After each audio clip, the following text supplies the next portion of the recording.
For antifouling coatings, the biggest challenges are numerous. I think listing three of them would be the invasive aquatic species problem, which is then driven by increased activity in the seaborne area in general.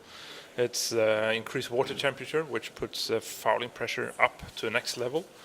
It's also linked to the introduction of new low sulfur fuels, which are driving fuel costs up, which means you have to pay more attention to overall efficiencies. And hull performance relating very much to antifouling is a key factor in that.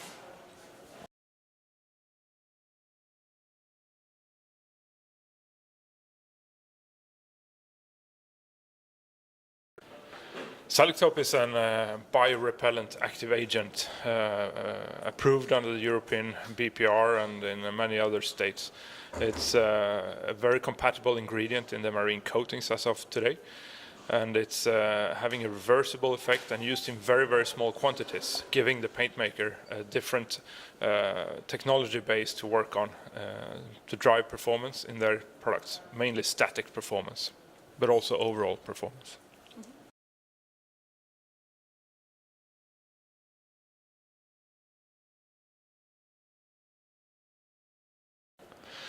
Selektope has had a very strong market in uptake the last year, I would say.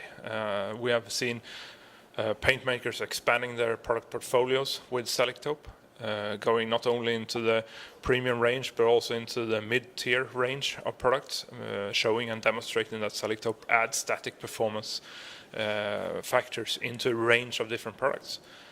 We're also seeing Hempel coming to market as of we speak with new concepts of engineering Selektope around its outfitting coating, which is a specific issue for static performance, of course. And we're very thrilled to see where Hempel will go with this. It's a very good work they've been doing.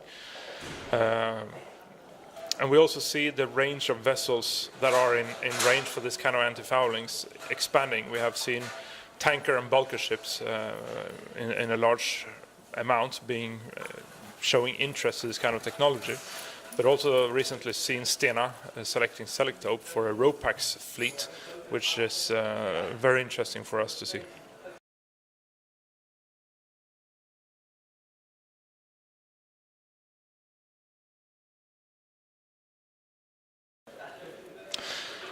The biggest factor is the static performance, I would say, because a fleet owner or ship operator has probably a hard time to predict the trade patterns, so they will likely get caught in difficult hotspots areas for fouling, which comes because of trading more into the warm zones of the globe, trading also in various,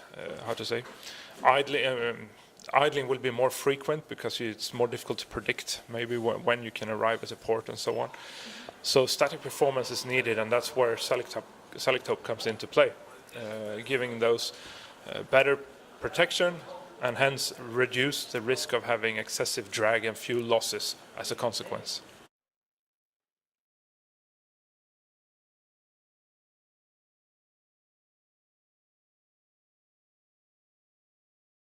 It's very important to bear in mind how you will use your ship, of course, as always. Of course, with Selektope, the degree of performance will be more versatile, so hopefully it can expand the range of antifouling to larger ship types, but still it's an important factor of where you're actually trading.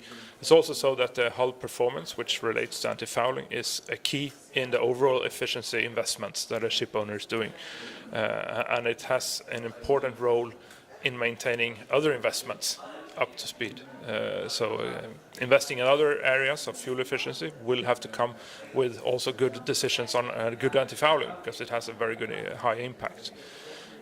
We also want to obviously advise that there is regulatory pressure coming in terms of higher sulfur demands, putting fuel prices up. There is potential regulatory aspects coming in terms of invasive aquatic species. So a fouled hull will have an issue with being a suspect vehicle of transportation for such species. All that comes into a mix of parameters that we think is going to result in higher performing antifouling coatings in general.